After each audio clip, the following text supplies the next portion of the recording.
సినిమాలు రిలీజ్ అవుతున్నాయి. అందులో భాగంగా ఒకటి వార్ 2 హృతిక్ రోషన్ అలాగే జూనియర్ ఎన్టీఆర్ కాంబోలో బాలీవుడ్ నిర్మాణ సంస్థ నిర్మించింది. అలాగే కూలీ రజనీకాంత్, అమీర్ ఖాన్, ఉపేంద్ర అలాగే నాగార్జున విలన్గా వచ్చిన సినిమాలు ఈ రెండు భారీ సినిమాలు ఈరోజు రిలీజ్ కాబోతున్నాయి. War 2 already premiere show benefit show start అయింది ఉదయం 5 గంటలకి. ఈ బెనిఫిట్ షో దగ్గర ఏదైనా తెలుగు రాష్ట్రాల్లో నాకు అనిపించింది ఏంటంటే, తెలుగు రాష్ట్రాల్లో వార్ 2 సినిమా మీద ఎంతగా హోప్స్ జూనియర్ ఎన్టీఆర్ అభిమానులు ఎంతగా హోప్స్ పెట్టుకోలేదని అనిపిస్తుంది.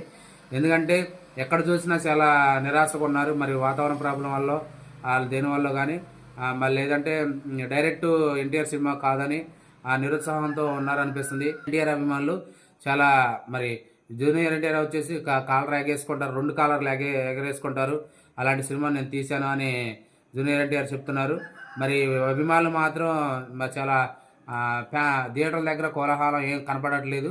మరి సినిమా బెనిఫిట్స్ ముగించిన తర్వాత ఏమన్నా ఎన్టీఆర్ అభిమానులు మరి కాలర్ ఎగరేస్తారో ఎలా ఉంటుందో మరి చూడాలి.